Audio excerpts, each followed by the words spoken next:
పార్టీని గెలిపిస్తే కేంద్ర నిధులను దారి మళ్లిస్తారని అజయ్ యాదవ్. ఇది అర్ధరహితమైన ఆరోపణ. మేము కేంద్రమును ఇక పొరపాటు అవుతుంది కావచ్చు, ఫెడరల్ సిస్టంలో కేంద్రం రాష్ట్రం అన్నదమ్ములాగా సంబంధం.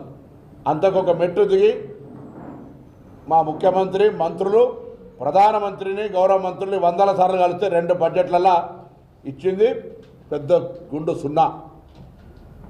వాళ్ళు మాట్లాడితే ఎట్లా? ప్రభుత్వం ఏదుంటే మున్సిపాలిటీ గెలిస్తే కేంద్ర నిధులు మళ్ళిస్తారని మాట్లాడితే అర్ధరహితం, అవగాహన రాహిత్యం. వాళ్ళు అదే మాట్లాడతారు. ఎందుకంటే వాళ్ళ పార్టీ వాళ్ళది, అవగాహన లేకుంటే మాట్లాడితే పొరపాటు అవుతుంది. రాజకీయ ఆరోపణలు చేసిన వాళ్ళు నిరూపించమంటారా, నిరూపించకపోతే క్షమాపణ ఇవ్వమంటున్నా. మీరు దయచేసి అట్లా ఎవరి పార్టీ వాళ్ళది, ఎవరు రాజకీయ పార్టీ వాళ్ళది.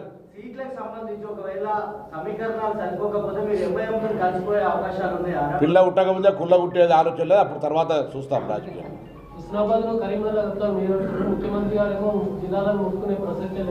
మీకు నేను 2 సంవత్సరాలే గెలిచి నేను ఎప్పుడు జిల్లాలో కలుపుతానులే. శాసనసభలో చర్చ వచ్చిన తర్వాత ముఖ్యమంత్రి గారు ఒక ఆఫీసర్ గ్రూప్ 1 మీటింగ్లో సరిహద్దుల మార్పులు చేర్పులు ఉంటాయని చెప్పినారు. సరిహద్దుల మార్పులు చేర్పులు ఉన్నప్పుడే, నేను కూడా చెప్పిన, సరిహద్దుల మార్పులు చేర్పులు ఉన్నప్పుడే హుస్నాబాద్ ప్రజల ఆకాంక్షకు అనుగుణంగా కరీంనగర్లో కలపాలనే వాళ్ళ డిమాండు. ఆనాడు బలవంతంగా తీసుకొని సిద్దిపేటలో కలిపారు కాబట్టి అది కరీంనగర్లో కలపడం ఆ ప్రజల ఆకాంక్ష, దానికి అనుగుణంగా రిప్రజెంట్ చేస్తామని చెప్తున్నాం. కాంగ్రెస్ పార్టీని గెలిపిస్తే కేంద్ర నిధులను దారి మళ్లిస్తారని అజయ్ యాదవ్. ఇది అర్ధరహితమైన ఆరోపణ. మేము కేంద్రమును ఇక పొరపాటు అవుతుంది కావచ్చు, ఫెడరల్ సిస్టంలో కేంద్రం రాష్ట్రం అన్నదమ్ములాగా సంబంధం. అంతకొక మెట్టు దిగి మా ముఖ్యమంత్రి, మంత్రులు, ప్రధానమంత్రిని, గౌరవ మంత్రులు వందల సార్లు కలిస్తే 2 బడ్జెట్లలో ఇచ్చింది పెద్ద గుండు సున్నా. వాళ్ళు మాట్లాడితే ఎట్లా? ప్రభుత్వం ఏదుంటే మున్సిపాలిటీ గెలిస్తే కేంద్ర నిధులు మళ్ళిస్తారని మాట్లాడితే అర్ధరహితం, అవగాహన రాహిత్యం. వాళ్ళు అదే మాట్లాడతారు. ఎందుకంటే వాళ్ళ పార్టీ వాళ్ళది, అవగాహన లేకుంటే మాట్లాడితే పొరపాటు అవుతుంది. రాజకీయ ఆరోపణలు చేసిన వాళ్ళు నిరూపించమంటారా, నిరూపించకపోతే క్షమాపణ ఇవ్వమంటున్నా. మీరు దయచేసి అట్లా ఎవరి పార్టీ వాళ్ళది, ఎవరు రాజకీయ పార్టీ వాళ్ళది.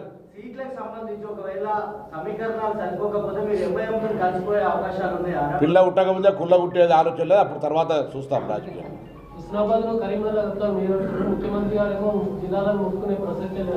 మీకు నేను 2 సంవత్సరాలే గెలిచి నేను ఎప్పుడు జిల్లాలో కలుపుతానులే.